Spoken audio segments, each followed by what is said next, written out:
جه دنگ امریکا ل واشنطن پایتختم خلک کنویا برنامه کرد کنکشن یا کوباوی کی زندی لسر کانال ان آر تی و پلتفرم دنگ امریکا ته بلاف کرن جو بینر هجارا پیشکش دیکن سلاف ورزه من صالح دمیجر و هفکارا من هیرو زنگنه لا برنامجکانیم کات ژمێرەماندا کۆمەڵێک بابەتمان بۆ ئامادە کردوون سەرۆک بایدن و خانمی یەکەم دەگەنە بەریتانیا بۆ بەشداریکردن لە مەراسیمی بە خاکسپاردنی شاژن سەرۆکی ئەنجومەنی نوێنەران نانسی پەلۆسی سەردانی ئەرمینیا دەکات ناڕزایەکانی خەڵکی لەمەڕ کوژرانی ژینە ئەمینی و کاردانەوەکان دەسەرەوە بابەتە و ئاڵۆزیەکانی عێراقیش بابەتەکانی ئەم بەرنامەیەمانن.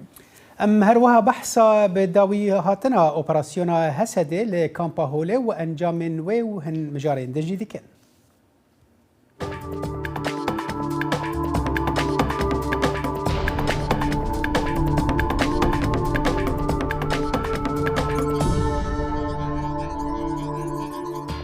لە وتارێکی هەڵمەتی هەڵبژاردندا سەرۆکی پێشووی ئەمریکا لێکۆڵینەوەکەی مانگی هەشتی FBI لە ماڵەکەیدا بەگەڕان بە دوای شتێکدا لە قەڵەمدا کە بوونی نییە. دانەڵد ترامپ لە کۆبوونەوەکەی جەماوەری هەڵمەتی هەڵبژاردن لە یەنگستان ئۆهایۆ بە پشتیوانانی کاندیدی کۆمارەکان بۆ سینات جیدی ڤانسی گوت ئێستا شتێکی بێپێشینەمان بینی کە وەزارەتی داد و FBI وەک چەک بەکاری دەهێنن بۆ هەڵکوتانە سەر ماڵی سەرۆکی پێشووی ئەمریکا و ئەو خەڵکەش کە دەستیان لە پشتی ئەم گەڕانە پڕوپوچەی کە بە دوای شتێکدا بوونی نییە دەگەڕێن هیچ شەرم ناکەن و هیچ ڕەوشتێکیان نییە و بە هیچ شێوەیەکیش ڕێز لە هاوڵاتیانی وڵاتەکەمان ناگرن. لە کاتی گەڕانەکەی FBI لە مانگی هەشدا لە ماڵی سەرۆکی پێشوو دانەڵد ترامپ لە فلۆریدا نزیکەی 100 بەڵگەنامەی نهێنی لە نێو 11,000 بەڵگەنامەی تردا دۆزراوەتەوە. وەزارەتی داد ڕۆژی هەینی داوای لە دادگایەکی پێداچوونەوەی فیدرالی کرد کە ڕێگەی پێ بداتەوە دەست بکاتەوە بە پێداچوونەوە بەو بەڵگەنامە نهێنیانی کە لەلایەن FBI-ەوە لە ماڵەکەی ترامپدا دەستی بەسەرداگیرا بوو. لە میانەی ئەو کۆبوونەوە جەماوەریی ڕۆژی شەمەش لە ئۆهایۆ ترامپ ئاماژەی بەوەش کرد کە ڕەنگە بۆ سەرۆکایەتی خۆی کاندید بکاتەوە. سەرۆکی ئەمریکای جو بایدن هشیاری دا هەفتای خۆی رووسی ڤلادیمیر پوتین لە دژی بەکارانینا چەکên کیمیایی یانجی تەکتیکی ناڤۆکی پشتی ji destana mezin di şerê wî lê Ukraynayê de. Biden di beşeke hevpeyvîna bi CBS ra ku êvara înê hate weşandin got neke neke neke. Biden bersiva pirsekê da li ser ihtimala ku Putin yê ku artêşa wî di vê mehê de dijî Ukraynayê rastî têkçûnên giran dibe çekên kîmyayî an tektîkiyên navokî bi kar bîne. Biden got tu dê rûyê şer ji dema şerê cîhanê duyemîn ve bi awayekî cuda biguherînî û got ew ê li cîhanê ji her demekê berê bêhtir nexwastî bimînin. Ukrayna di hefteya dawî de beşek ji axa li Rojhilat û ji hêzên Rûsî yên dagîrker vegerandiye bi çekên giranên ku ji hêla hevalbendên Rojavayî ve hatine dabînkirin. Mosko rûberûyî hêrseke nû ya Rojava dibe piştî dîtina goreke komî li derveyî bajarê Îzyûmê ku ji aliyê Rûsyayê ve hatibû dagîrkirin û karbedestên Kiyevê dibêjin piraniya termên kuştiyan nîşanên işkenceyê lê hene. سەرۆک جۆ بایدن گەیشتە لەندەن بۆ ڕێزگرتن لە شاژنە ئەلیزابێتی دووەم لە هاوکاتی قۆناغی شیانی گۆڕانکاری لە پەیوەندیەکانی ئەمریکا و بەریتانیا لە کاتێکدا هەم پاشایەکی نوێ و هەم سەرۆگۆزیرانێکی نوێ لەوێ دەست بەکار دەبن. بایدن و خانمی یەکەم جیل بایدن بە جلوبەرگی ڕەشەوە لە فڕۆکەخانەی لەندەن ستانست لەلایەن جین هارتلی باڵیۆزی ئەمریکا لە بەریتانیا و کەسانی دیکەوە پێشوازیان لێکرا. هاتنی سەرۆگۆزیرانی نوێی بەریتانیا لیسترس دەشێت لاپەڕەیەکی یەکلاکەرەوەی نوێ لە هاوبەشی هەردوو بەرەی ئەتلانتیک سەبارەت بە بازرگانی و زۆر شتی تر دیاری بکات. ترس جارێک پەیوەندیەکانی بەریتانیای لەگەڵ ئەمریکا بە گرنگ بەڵام نەک تایبەت وەسف کرد. جێگەی نیگەرانی زۆری بەرپرسانی بایدن لە سەرەتای دەست بەکاربوونی سەرۆگۆزیرانی نوێی بەریتانیا ترسدا پشتگیریکردنی ئەوە لەو یاسایی بەشێک لە ڕێخستنەکانی بازرگانی دوای دەرچوون لە یەکێتی ئەوروپا لە ئێرلاندای باکوور هاوبەش دەکات. ئێستاش دەچینە لای هاوکارمان بەڵێن ساڵح بۆ زانیاری زیاتر لەسەر مەراسیمی بە خاکسپاردنەکەی شاژن ئەلیزابێتی دووهەم کە سبەینێ دووشەمە بەڕێوە دەچێت و ژمارێکی زۆر لە کەسایەتیە بەناوبانگەکانی جیهان و سەرکردەکان تیایدا بەشدار دەبن. بەڵێن ئەم کاتت باش زانیاریەکان ئاماژە بەوە دەکەن لە وەتای ساڵی 1965ەوە مەراسیمی فەرمی بە خاکسپاردنی وینستن چرچل سەرۆگۆزیری پێشووی بەریتانیاوە ئەم مەراسیمە فەرمیی ئێستا بە گەورەترین مەراسیمی بە خاکسپاردن دادەنرێت لە بەریتانیادا.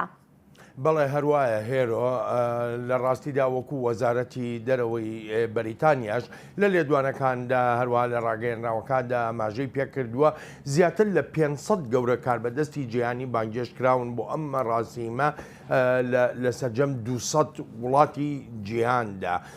ئەمە بێ لەوەی کە بڕیارە هەر ئەمڕۆ یەکشەممە شا چارلز پادشای نوێی بەریتانیا لە کۆشکی پەکینگهام لەوێ پێشوازی لە دەیان سەرکردەی جیهانی بکات.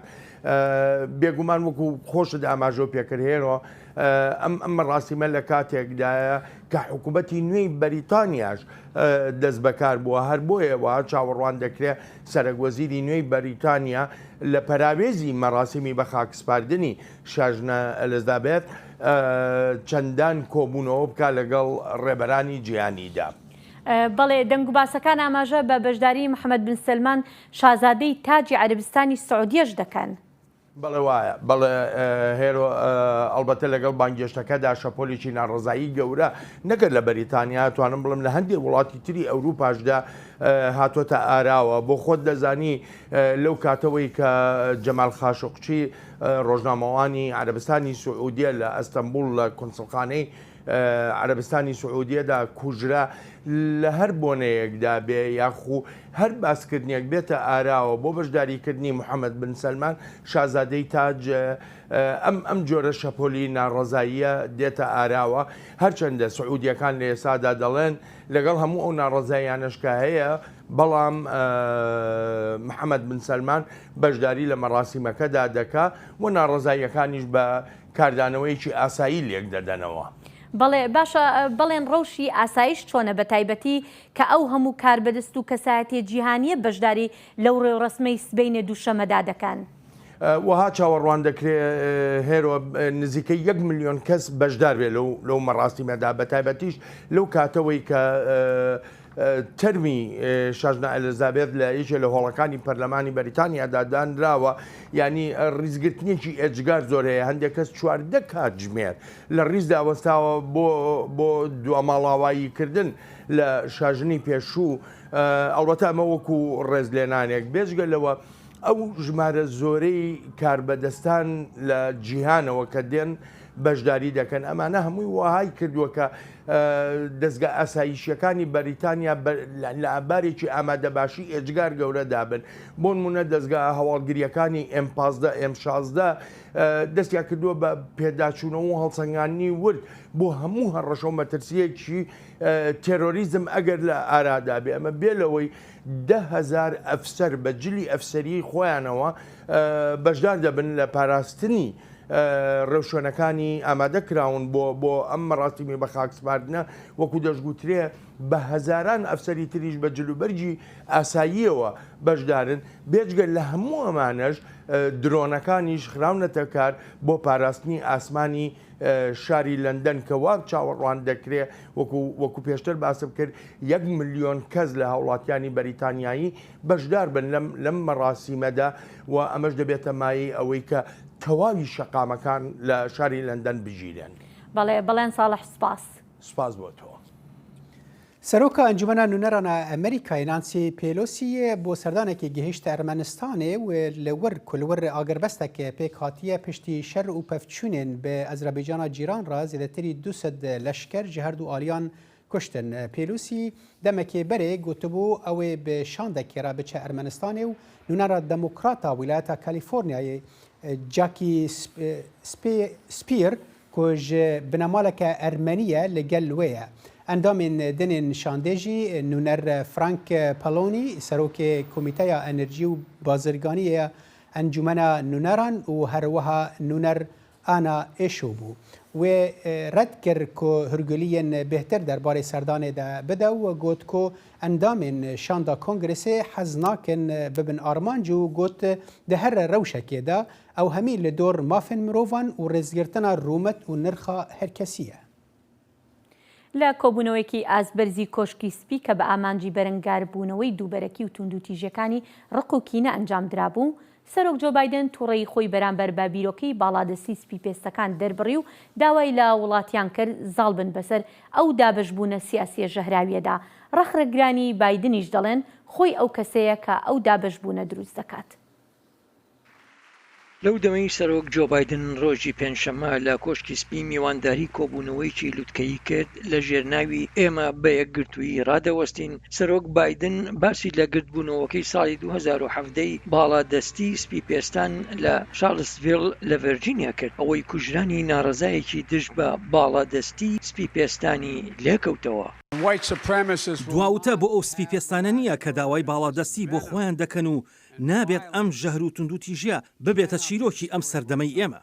کۆشکی سپی ڕایگەیاند ئەم بۆنەیە ڕێز لەو کۆمەڵگایانە دەگرێت ئەوانەی دووچاری ئەو هێرشانە بوونێتەوە کە هاندەرەکەی ڕقوکینە بووە. لەوانە کۆمەڵکوژیەکەی پەرزگەیەکی سێغەکان لە ویسکەنسن لە ساڵی 2012دا ڕوویدا و هەروەها ڕووداوەکەی یانەی شەوانەی هاوڕەگەسخوازان لە فلۆریدا لە ساڵی 2016 و ڕووداوی کۆمەڵکوژیەکەی ساڵی 2019 لە تەکساس لە نێو بازارێکدا ئەوەی کەسانی ئیسپانی زمانی تێدا کرانە ئامانج و هەروەها ڕووداوی کۆمەڵکوژیەکەی سەرەتای ئەمساڵ لە سوپەرمارکتێک لە نیویۆرک و کەسانی ڕەشپێست کرانە ئامانج. ئامارەکانی ئۆفیسی لێکۆڵینەوەی فیدرالی ناسراو بە FBI ئەوە پیشان دەدات تاوانەکان ئەوانەی هاندەرەکانیان ڕق و کینەی نەژادیە لەم ساڵانی دواییدا زیادیان کردووە. چەندان هۆکاریش هەن کە ڕۆڵیان لەو زیادبوونەدا هەیە. ئەمە فاکتەرێکی سەرەکی بووە لە 6 ساڵی ڕابردوودا. ئەو شتانەی کە لە سیاسەتمەدارانی سەرەکی دەیبیستین بە تەواوەتی لەگەڵ ئەوەی سپی پێستان و توندڕەوانی دیکە دەیڵێن و هەوڵی باڵادەستی دەدەن یەک دەگرێتەوە.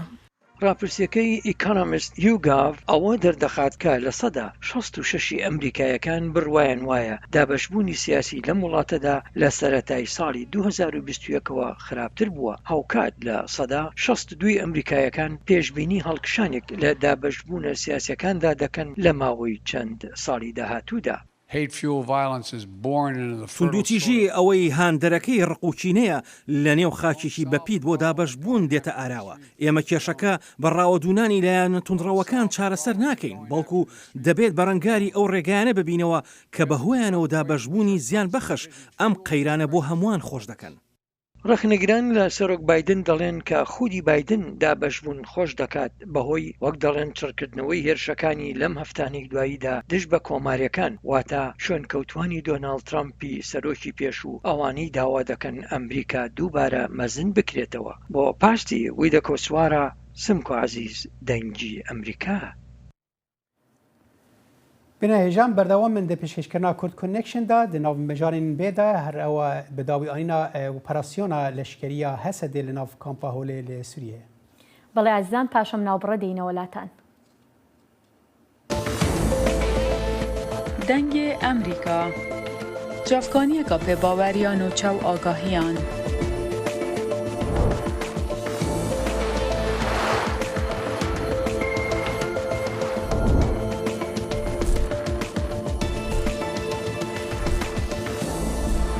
برای مالپەر و پلاتفۆرمên میدیا civakîya dengê Amerîka bala xwe bidin pêzanîn û nûçeyên cîhanê.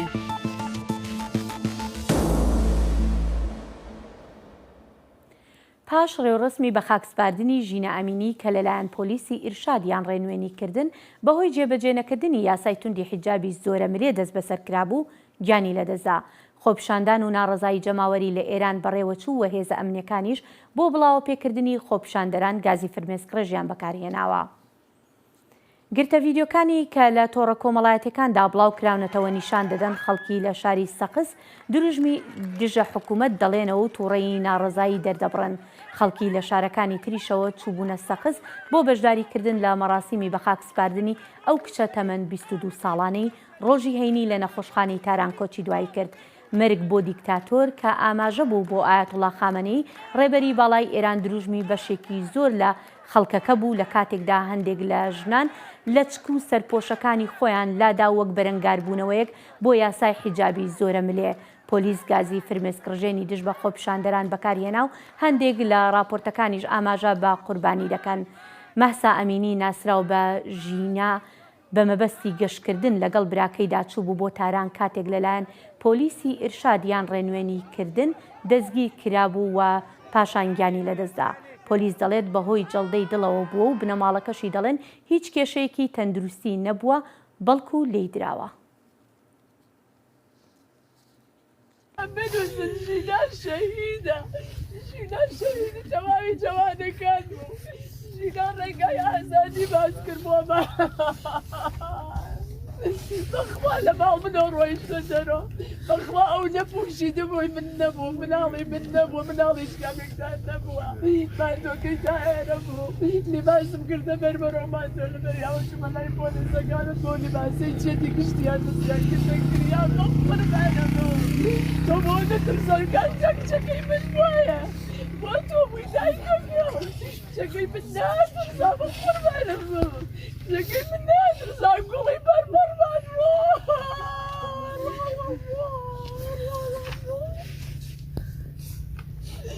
ژینا بەخوەرمانت بوو، ژینا خاڵۆکانت نەیە زانی چێکن لەو بیمارستانە دایکێکیان گۆڵ کردەوە بەخوەرمانت بوو. من و دایکم لای تەخمەکەتمان گرتبوو بە دەستمان چۆ دەکرد، نێوتمان چۆ دەکرد، نەفەسمان بە نەفەس دەدا ڕۆڵی تۆ لێرە چیەکەی خوڕی دنیا بەسەری من. ڕۆڵە بەخوەرمانت بوو. ئەمەش دیمەنی دایکی ژینا بوو لەسەر گۆڕی کچەکەی کە بۆ گەشتێک لەگەڵ براکەیدا چوو بوو بۆ تاران بەڵام تەرمەکەی گەڕایەوە. بۆ زانیاری زیاتر لەسەرم بابەتە و کاردانەوە لەسەر ئەم ڕووداوە دەچینە لای ژیلا مستەجیر، ئەندامی ڕێکخراوی هەنگاو بۆ مافەکانی مرۆڤ. خاتوو ژیلا سەرەتا سوپاس بۆ کاتەکەت، دەزانین هەر پاش ئەم ڕووداوە ناڕەزایەتێکی زۆر لە ئێران بە گشتی و بە تایبەتیش لە نێو کوردەکان دروست بوو. ئێستا بارودۆخەکە چۆنە؟ بە تایبەتی ڕەوشی شاری سەقز چۆنە؟ ئایا خۆپیشاندانەکان بەردەوامن؟ ڕێز و سڵاو بۆ ئێوەیش زۆر سپاس بۆ گرنگیدانتان بە بابەتەکە. لە ڕاستیە هەروە کە خۆتان لە راپۆرتەکان ئاماژەتاندا دوای ئەوەی کە تەرمی خاتوژینە دوێنێ بەیانی لە شاری سەقز بە خاک ئەسپەر دەکرا، خەڵک بۆ ناڕزایەتی دەربڕین و پاڵپشتی لە داخوازیەکانی بنەماڵەی ئەمینی چوونە پێش فەرمانداری شاری سەقز بەداخەوە لەوێ هێزە ئەمنیەکان بەرەنگاریان بوونەوە گویان لە داخوازیەکانیان نەگرت و ئاڵۆزیەکی زۆر زۆر توند ڕووی داوە بە شێوەیەکی زۆر تند و تیژانە بەرەو ڕووی ناڕازیان بوونەوە بە گازی فرمێسکڕێژ بە تەقەی ساچمە و باتۆم بەرەنگاری خەڵک بوونەوە، چەندین کەس بریندار بووەوە. هەر بە پێی ئەو راپۆرتانە کە بە ئێمە گەیشتووە تا ئێستا لە بریندارەکان کە چەند کەسیان 5 کەسیان برینیان قورسە گوازراونەتەوە بۆ شاری تەورێز و 3 کەس لەم بریندارە قورسانە سەر و چاویان ساچمەی بەرکەوتووە و یەکێکیان بە ناوی نەچیروانی معروفی کە تەمەنی 18 ساڵە بەداخەوەیەکی لە چاوەکانی لەدەستداوە و بارودۆخی 2 کەسی دیکە بە ناوی پارسا سەحەت و کیانی دەرەخشان کە ئەوانی هەر ساچمە بەرسەر و چاویان کەوتووە نالەبار راپۆرت کراوە. هەر دووە بە دوای ئەم ئاڵۆزیانە لە شاری سەقز کە هەتا شەوی خایاندووە بەپێی ئەو ویدوانە کە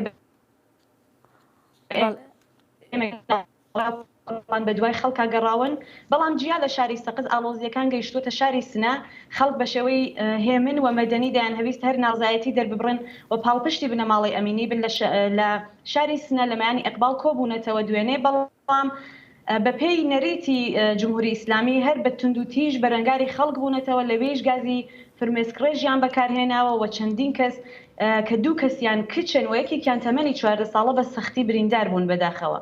جیا لە ئەو ئاڵۆزیانە دوێنە لە شاری سنا لە ڕێگەی تەلەفۆن و لە ڕێگەی چوون بۆ سەرکاری ئەو کەسایەتیە چالاکانی ژنان، چالاکانی مافی مرۆڤ زۆر هەڕەشیان لێکراوە کە نابێ بە هیچ شێوە بەشداری خۆپیشاندار ناڕزایەتی دەربڕین و یا هەر چەشنە پاڵپشتێک لە بنەماڵەی قوربانی ژینە ئەمینی بکەن.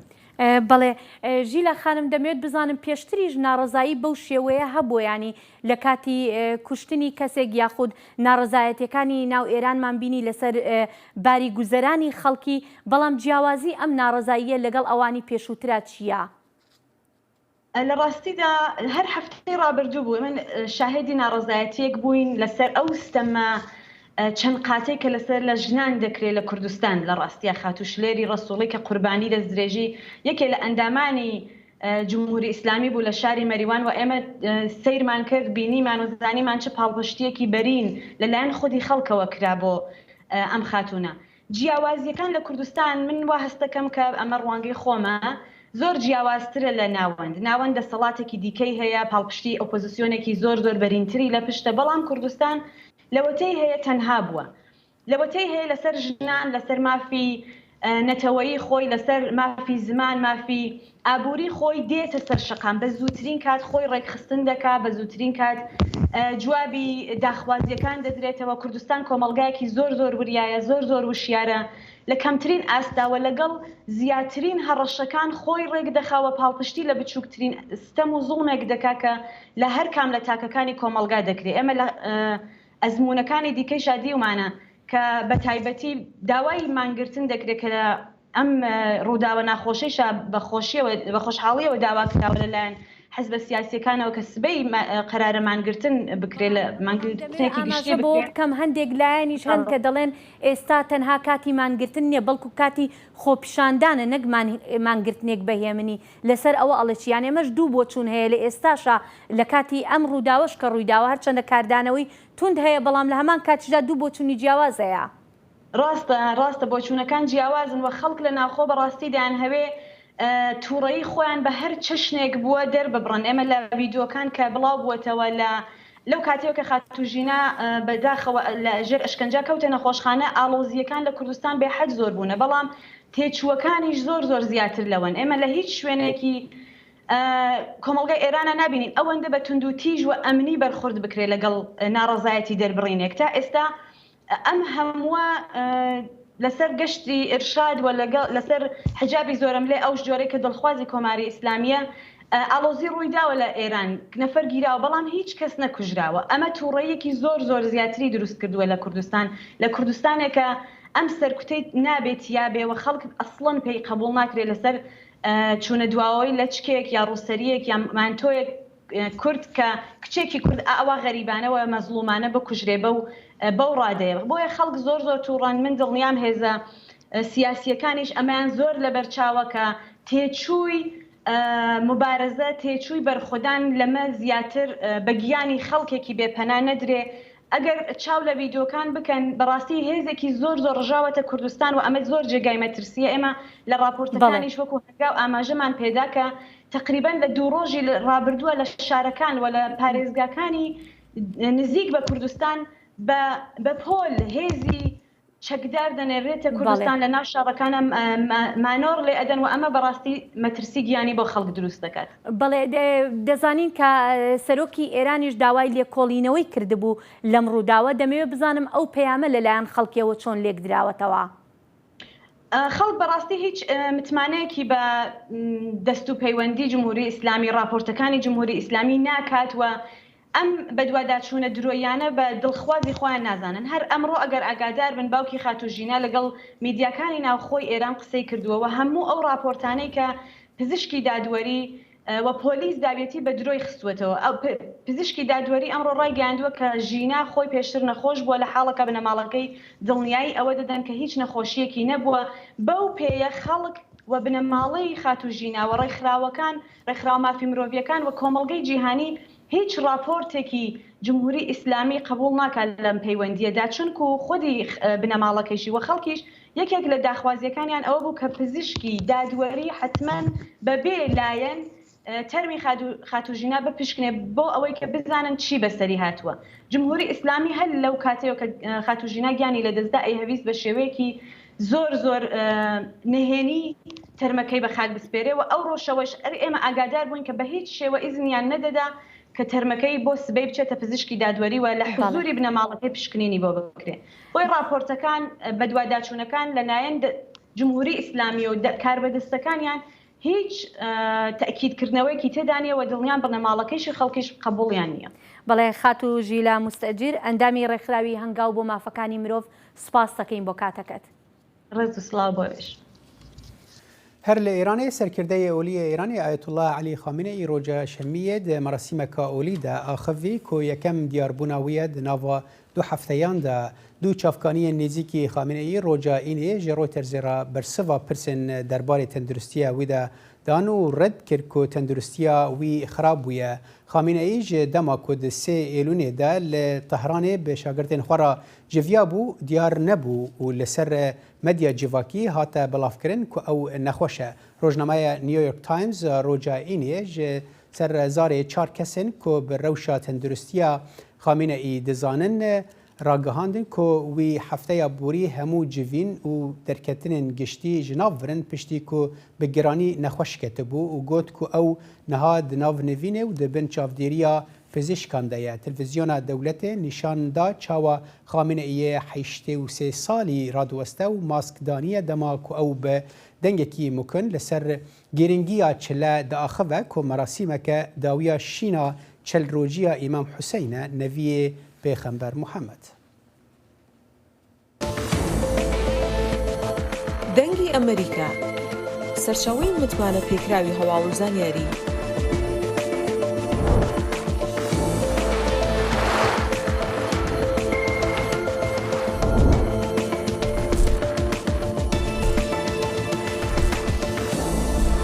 لە ماڵپەڕ و تۆڕە کۆمەڵایەتیەکانی دەنگی ئەمریکاوە ئاگاداری هەواڵ و گۆڕانکاریەکانی جیهان بە.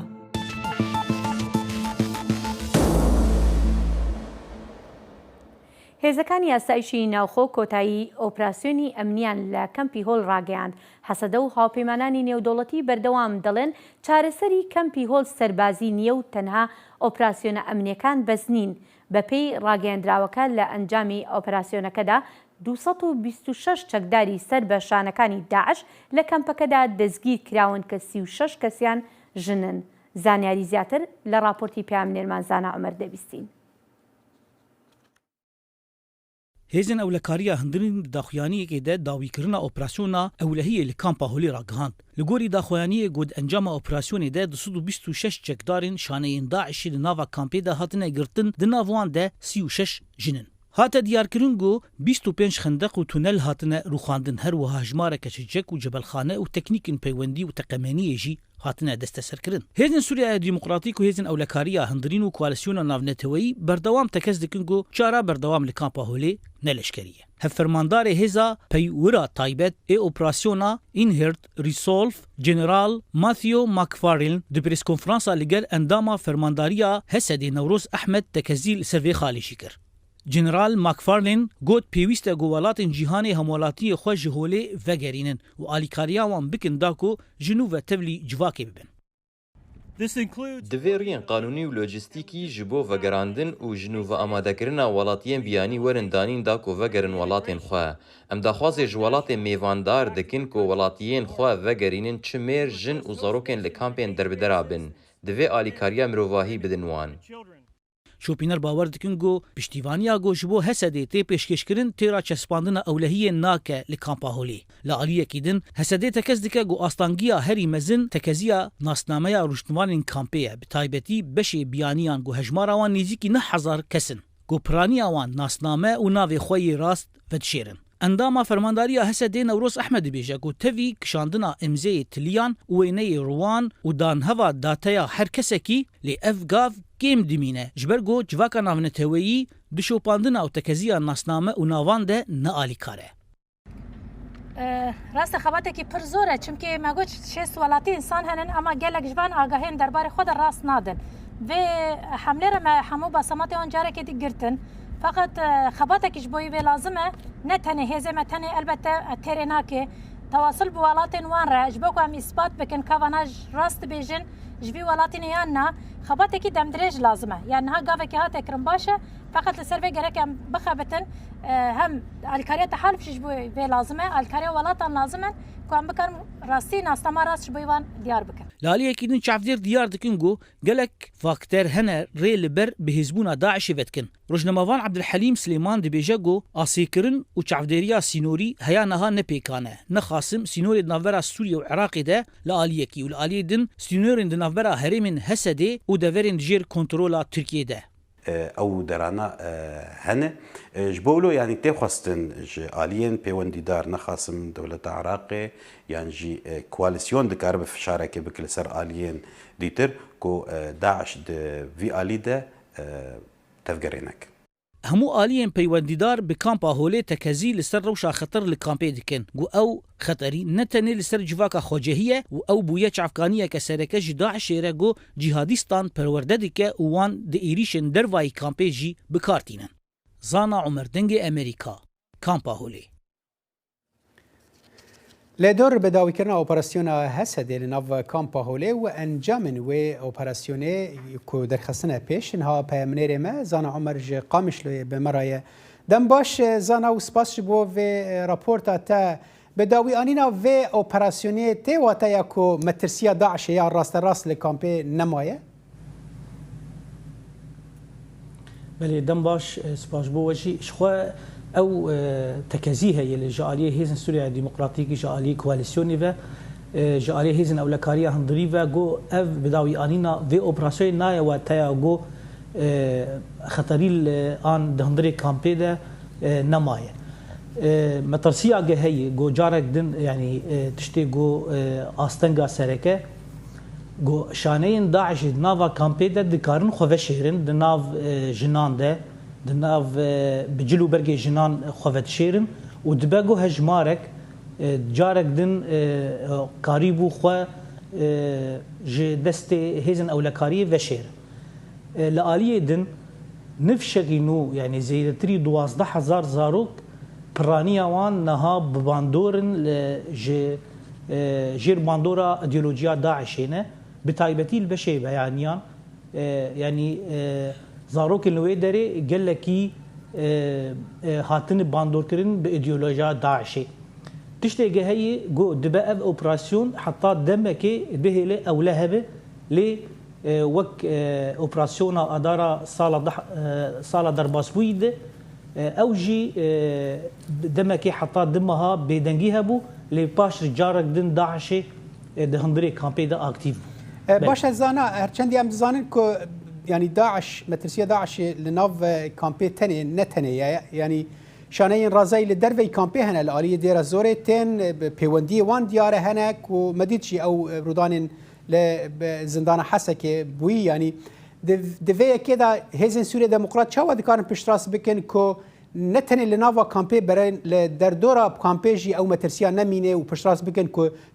تونرين كوان كوران دي همي هاتنا ختماندن يعني پشتراسبونا كدوی درباره ده هيا جالي حزب سوريا ديمقراط ده حزب سوريا ديمقراطيك همان دما اوبراسيونا لنافا كامبي ده اوبراسيون هفبار ب كواليسيونا ناف التويل لباجاروكي هولي بخوجي كرن ريين جو او جهاديستانا جو شكامبا هولي درد كيفن درفا وبجداري ايريش ادبن يعني انجام وي حتى نها تنزل كرن تفيجو اف اوبراسيون بداويها لي قالك تونلين ايجو جبو و شارتني دناوا كامبي ده هاتن ختماندن لي رين دركتني انغو ريا رافي جناوا كامبي جبوغو بجداري ايريشا لدرفي كامبي بن افيا هين حتى نها نزل النبويه لتشتهاتيه تكذكرن وك اغاهيه كبرتايبت جبو دغي امريكا جي چارکو جرن ایریشکارن گرتیکا صناعی اوانا جناوا کامپا هولی هاتمون درخستن يعني شهندري كامبي رفيابون وبشداري وإيريشيبون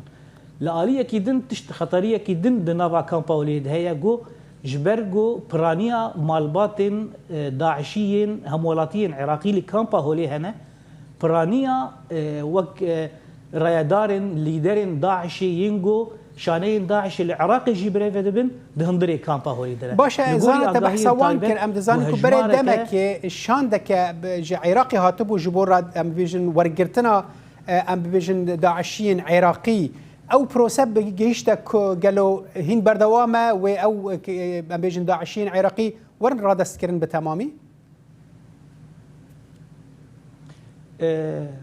بله شخوا كواليسيون نام نتوي وك داخيانيا خدا وهيزن سوريا ديمقراطيك وريفابريا خسر في رخني لحكومه عراقي دكنجو تفجرا وغراندنا عراقيا جنافا كامبا هولي بير جراند درباس دبه يعني دنافا 11018 دا حطانها تنه نزيكي 1000 مالباتي هاتنه وگراندن دما جو او نزيكي 13000 يعني كواليسيون جي و ريفابريا خسر جي دوز العراق ديكا جو تفجرا وگراندن بلاستر بك لي ديار جو روشان نافخويه عراقي باندور السرفيه كيدك لآلية كيدنجي جواكا عراقي ردك جو افكسانا وگرا بله پاملیر ما زانا عمر تشخامش لو مراوی گلک سپاس سپاس خوش کێشە و ئاڵۆزیەکانی عێراقیش بەردەوامەوە خەریکە ساڵێک تێدەپەڕێت بەسەر هەڵبژاردنە پێشوەختەکەی ئەو وڵاتە بەڵام هێشتا حکوومەت پێک نەهاتووە بۆ زانیاری زیاتر دەچینە لای پامنێرمان دڵشاد ئەنوەر دڵشادم کاتت باش دەزانین گفتوگۆکانی لایەنەکان بۆ بەردەوامن بۆ پێکێنانی حکوومەتی داهاتوو زانیاری لەم بارەیەوە چییە؟ بێگومان ئەمڕۆ چلەی ئیمام حوسێن کۆتایی دێت کە سەرجەم شیعەکان سەرقاڵ بوون بە چلەی ئیمام حوسێن و لایەنەکان جمو جوڵە سیاسیەکانیان ڕاگرتە بوو چاوەڕوان نەکرێت لە ڕۆژانی داهاتوودا جارێکی تر جوڵە سیاسیەکان دەست پێ بکەنەوە بە پێی زانیاریەکان قەرارە پارتی دیموکراتی کوردستان و عەرەبی سوننە و هادی عامری سەردانی مقتدا سەدری ڕێبەری ڕەوتی سەدر بکەن لە حەنانە وە کۆمەڵێک دەستپێشخەری بخەنە بەردەمی بەڵام تاکو ئێستا ڕوون نییە کە ئایا سەدر بە دەستپێشخەریەکان ڕازیە یان نە چونکە ناکۆکی هەیە چوارچەوەی هەماهەنگی دەیانەوێت حکوومەتی داهاتووی عێراق پێک بێنن و حکوومەت بکەوێتە ژێر کۆنتڕۆڵی ئەوان و لە ژێر سایەی ئەم حکوومەتی کە ئەوان پێکێنن هەڵبژاردن ئەنجام بدرێت لە کاتێکدا سەدر متمانەی نییە و پێی وایە گەر ئەوان حکوومەت پێک بهێنن ڕەوتەکەی لاواز دەبێت و خاڵێکی تر ناکۆکی هەیە لەسەر یاسای هەڵبژاردن و لەسەر ستافی کۆمیسیۆنی باڵای سەربەخۆی هەڵبژاردنەکانی عێراق کە لە لایەنەکانی نێو چوارچەوەی هەماهەنگی داوای گۆڕین یەکەن بۆیە لە هەموو حاڵەتەکانە ناکۆکیەکان تاکو ئێستا ماون بەڵام چوارچەوەی هەماهەنگی بڕیاریان داوە لەمە دووە جوڵە سیاسیەکانیان دەست پێ بکەنەوە بۆ پێکێنانی حکوومەتی داهاتووی عێراق بەڵام لەگەڵەوەشدا دەیانەوێت سەردانی سەدر بکەن و خواستەکانی سەدر تا ڕادەیەک بە هەند وەربگرن بەڵام لە هەندێک خاڵدا وەکو ئاماژەم پێکرد لە گۆڕینی حکوومەت و لە مەوزوعی یاسای هەڵبژاردن و لە ستافی کۆمیسیۆنە تاکو ئێستا ناکۆکن دیار نییە سەدر چۆن جوابیانەداتەوە بەڵام ئەمڕۆ سەدر جارێکی تر ڕاگەیەنراوێکی بڵاو کردەوە بە ئاراستەی قسەکانیەوە دیارە کە ڕەنگە پێناچێت بە ئەو خواستانی کە چوارچەوەی هەماهەنگیانە سەدر ڕازی بێت بە تایبەتی باس جارێکی تر باسی لەوە کردووە کە لەگەڵ گەندەڵکارانە حکوومەت تشکیل ناکاتەوە و ڕەخنەی لێگرتوون بە شێوەیەکی ناڕاستەوخۆ بۆیە لەم حاڵەتاندا ئەگەر ڕێکەوتن نەکرێت دیسانەوە جارێکی تر کێشمەکێشە سیاسیەکان سەر هەڵەدەنەوە. بەڵێ باشە دڵشاد بابینە سەر بابەتی با بڵێن ڕێککەوتنی لایەنە کوردیەکان لەسەر پۆستی سەرۆک کۆماری ئەو وڵاتە ئایا یەکێتی و پارتی گەیشتون بە ئەنجامێک کەسێکیان دیاری کردووە یان ڕێککەوتون لەسەر کاندیدێکی هاوبەش یان نا؟ ئەگەرچی بەرپرسان و پەرلەمانتارانی یەکێتی و پارتی باس لە دروستبوونی لەکتێگەیشتنەکەن لە نێوان یەکێتی و پارتیا لەسەر پۆستی سەرۆک کۆمار بەڵام بە پێی و زانیاریانەی کەمە لە بەرپرسانی باڵای هەردوو لاوە وەرم گرتووە ئەو لێدوانە تاکو ئێستا ئەسڵ و ئەساسی نییە و بنەمای نییە هیچ ڕێکەوتنێک لەسەر پۆستی سەرۆک کۆماری عێراق لە نێوان یەکێتی و پارتی ئەنجام نەدراوە و تاکو ئێستا ئەسڵەن پارتی دیموکراتی کوردستان پێداگرە لەسەرەوەی کە پۆستی سەرۆک کۆماری عێراق ببات و تاکو ئێستا نەرمیشی نەنواندووە لە حاڵەتی گۆڕینی بەرەم ساڵح سەرۆک کۆماری عێراق لەلایەن یەکێتیەوە کە ئەوان پۆستەکە ئامادەن بیدەن بە یەکێتی بۆیە لە ئێستادا چەند پێشنیارێکە یەکێک لە پێشنیارەکان ئەوەیە کە بە دوو کاندیدی جاوە بچنە نێو پەرلەمانی عێراق و پەرلەمانی عێراق ملوانێکە یەکلایی بکاتەوە ئەمە دیار ئەمە پێشنیاری هێزە شیعەکانی نێو چوارچەوەی هەماهەنگی بووە بەڵام بە پێی زانیاریەکان پارتی دیموکراتی کوردستان تاکو ئێستا سەرباریەوەی کە وەکو گوتاری سیاسی باس لەوە کاکە بە یەک بەربژێر ناچنە نێو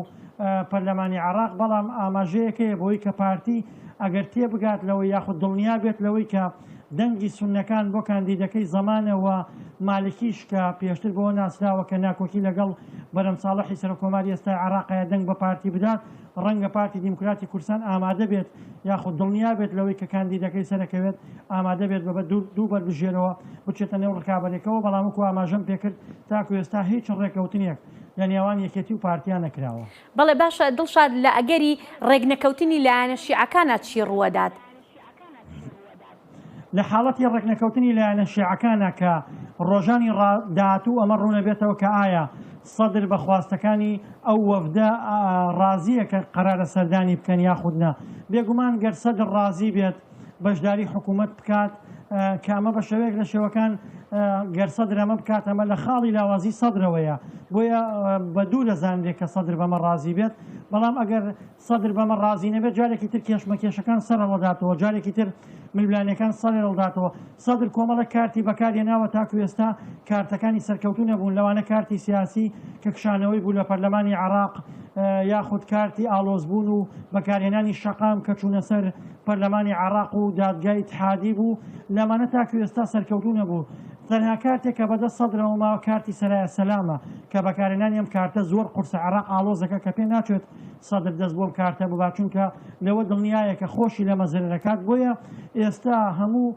چاوەکان بۆ ئەوەن کە ڕەنگە سەدر بیەوێت ئەگەر خواستەکانی لە بەرچاو نەگیرێت پشتیوانی تشرینەکان بکات چونکە ئێستا لە مانگیدا نزیکە بینەوە کە ساڵیادی خۆپشاندانەکانی تشرینەکانی ساڵی 2019 ڕەنگە جارێکی تر سەدر لەگەڵ تشرینەکانە ئەمە بکات بەڵام پێ ناچێت تشرینەکانیش بەمە ڕازی بن کە سەدر بەکاریان بهێنێت بۆیە تاکو ئێستا ئەوە ماوەتەوە کە ئایا سەدر بە لاوازی واچێتە نێو حکوومەت یاخود جارێکی تر کارتی شەقام بەکارهێنێتەوە. بەڵێ پامنێرمان دڵشاد ئەنوەر لە گەرمیان سپاس.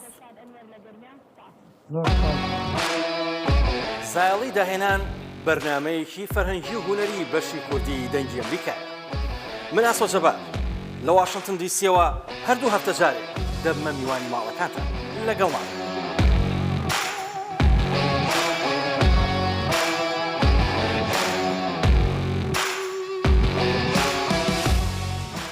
لە ترکیە سەرۆکێ گشتیە پارتیە دەوا علی باباجان باڵکشاند سەر دەموکراسیە تام و گوت هەم دەما چارەسەریە پرسگرێکە کورد و هەمجی یا علاویان هاتیە ئەم ji ber astengiyên li pêş karkirina Alawiyan di kerta giştî de gelekî bêzarin. Babacan got li gorî Partiya Deva îro bi rastî jî dem hatiye ku hem pirsgirêka Kurd û hem jî pirsgirêka Alawiyan were çareserkirin. Tirkiye ji vê re amade ye lêbelê ev girêdayî wêrekî û dilpakî ye. Niha dema weyekê ye ku Enqere wêrek be. Dem dema çareserkirina pirsgirêkên gangerînayê ye. Di destê me de ye ku em birînan bipêçin, anînên birîndaran bi dadmendiyê derman bikin û bi hêvî lê pêşeroca xwe binêrin. Ji bo ronîkirina vê mijarê niha peyamnêrê me Eyûb Demîr ji Enqerê bi me re ye. Dem baş Eyûb axaftina Elî Babacan û daxwazên wî çawa deng û daxwazên cadeya Tirkî werdigerînin.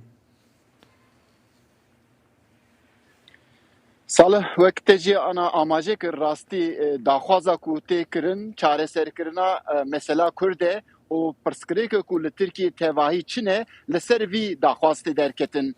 Lê vê derê de Alî Babacan rastî eva carê yekem nîne çendîn carê ku behsa mesela çareserkirina mesela Kurd kir.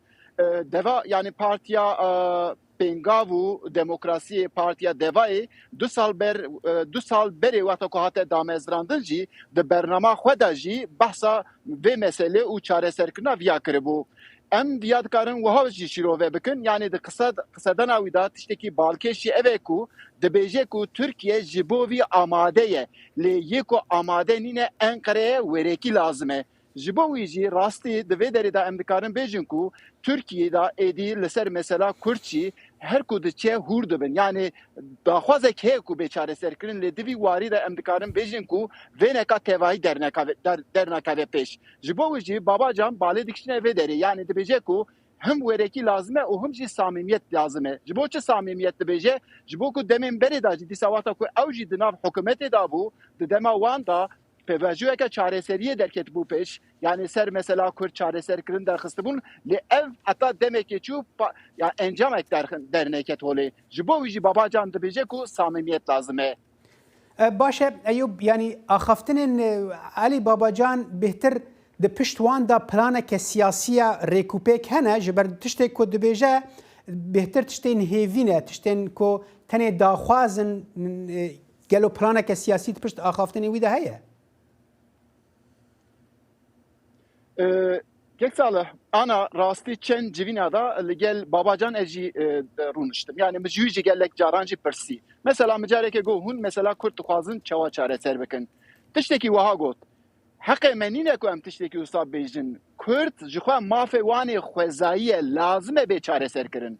Daliyê din da jî ew ji bo hemû pirsgirêkên Tirkiye lêkolîna dikin û vana diweşînin.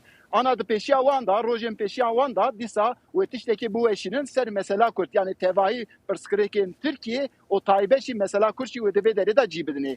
Yani vê derê da tiştekî bêjim. Heta niha yani dîroka yani ev dibe ku ji bo propagandayek be yan tiştek be ji bo axaftinek be ji bo amadebûna ji bo hilbijartinan û eger wiha be gelo yani Kurd çawanîzîkî wî ne divê derbarê de. Divê derê da tiştekî ew bêjim. Yani mesela partiyên ku ana ji bo hilbijartinê dixwazin hin tiştan bên ser mesela Kurd rastî tu vê derê da maftarî. Lê ev partiya hanê yani ya deva bingehekê dixwaze çê bike. Acela wî jî nîne yani em bêjin ku ji bo hilbijartinekê tevahî ew bikin. Armanca wan ne ku pêşiya me da yani piştî vê hilbijartinê jî stratejiyekê bidin pêşiya xwe meselên ser meselên Türkiye hûr bibin rana yek jî ew e. Li daliyê din da bibêne vê yani siyasetmedarın dibe ku îro wisa bibêjin subê bigore jî eva jî tiştekî din e rastî yani tevahî wexta ku em bidin berçav heke mesela Kurd li Tirkiye çareser nabe hiç destelatiyek an jî partiyek serkeftî nabe.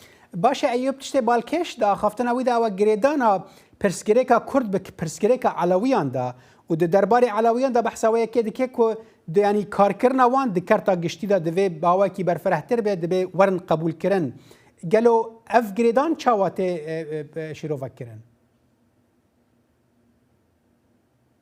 Hema wiha bêjim berî destilatiya AKP sê tişt derdiketin pêşrastî. Kesin İslamî, Alewî û mesela Kurd. Lê di vê derê da rastî piştî ku yani Erdoğan hat serkar ew mesela İslamî hinekê dûr ket. Du mesele anaman. Rastî bana yek mesela Kurdê ya duyemî jî ya Elewiyane. Yani mesela em bêjin gelek mizgeftên İslamî hene lê em bêjin yê xaniyê wanê yê cem tune hene. Ev vê derê da jî pirsgirêkeka mezin derdikeve pêş. Yani van her du pirsgirêk behbûdinê va girêdayê nînin li Tirkiye ana em dikarin bêjin pirsgirêkên serekene. Belê Eyûb Demîr peyamnêrê me tij Enqereyê merabî gelek spas ji bo demate. Spas xweş. Serokê Ukraynayê Volodymyr Zelensky roja şemiyê got ku karê derxistina termên kuştiyan li Zyum berdewam e ji bo dîtina belgeyên zêdetir li ser işkenceya ku hêzên Rûsî li wan kiribû. Wî her wiha got ku zêdetirî 10 odeyên işkencekirinê li seranserî deverên ku vê dawiyê ji Rûsan vegerandin hatin dîtin. Zelensky di axaftina xwe ya vîdyoya şevê de got belgeyên nû yên işkenceya li dijî kesên binaxkirî hatin dîtin. Wî di berdewamiya axaftina xwe de got ku Ukrayna dê êrişên li dijî artêşa Rûsyayê li Ukraynayê zêde bike û bang li leşkerên Rûsî kir ku xweradestî wan bikin. دوای یەک هەفتە لە کۆنتڕۆڵکردنەوەی ناوچەکان لەلایەن هێزەکانی ئۆکرانیا سەربازانی وڵاتەکە لە بەرەکانی جەنگ لە باکووری خارکیڤ لە نزیک سنووری رووسیا بەردەوامن لە گەڕان بە دوای تەرمەکاندا. گەڕانەکەی ڕۆژی شەما هاوکات بوو لەگەڵ بەردەوامی هێرشە ئاسمانەکان بۆ سەر ناوچەکە و سەربازانی ئۆکرانیاش بە ناوچەکەدا بڵاوبوونەتەوە بۆ دۆزینەوەی تەرمەکانی سەربازانی ئۆکرانی و رووساییش. ئەو گروپا فڕۆکەی بێفڕۆکەوان بەکاردەهێنن بۆ دۆزینەوەی ناوچەکانی کە ڕەنگە تەرمی تێدا مابێت هەتا هەڵیان بگرنەوە. بله بینەرن هێژا هاژی diçine li ser bijin Londonê Brîtanyayê ku wê derê merasîmên binaxkirina Şaha Brîtanya Elizabetha duyem tên kirin ku em dizanin yani em bibêjin amadekarî ne em bibûrin rêzgirtinek ku ez bawerim beyanî ڕۆژی دووشەمە بە خاک دەستپێردرێ و بەشێکی زۆر لە ڕابەرانی جیهان لە ئێستاوە گەیشتوونەتە لەندەن بۆ بەشداریکردن لە مەراسیمی بە خاک سپاردنەکەی کە ڕۆژی دووشەمە لە ڕێوڕسمێکی زۆر شایستەدا بە خاک دەستپێردرێ و هەروەها باری ئاسایشی وڵاتەکەش زۆر توند کراوە. ساڵح وەکو دەزانی لەبەرەوەی کۆمەڵێک لە سەرکردە باڵەکانی جیهان و کەسە ناودارەکان لەوێ ئێستا ئامادەن. بینەر هێژا لە ڤرم دیگەن داویە کورد کۆنێکشن تا جارەکەدن بمینن دناف خێر و خۆشیەدا هەر شاد و بەختەوەر بن.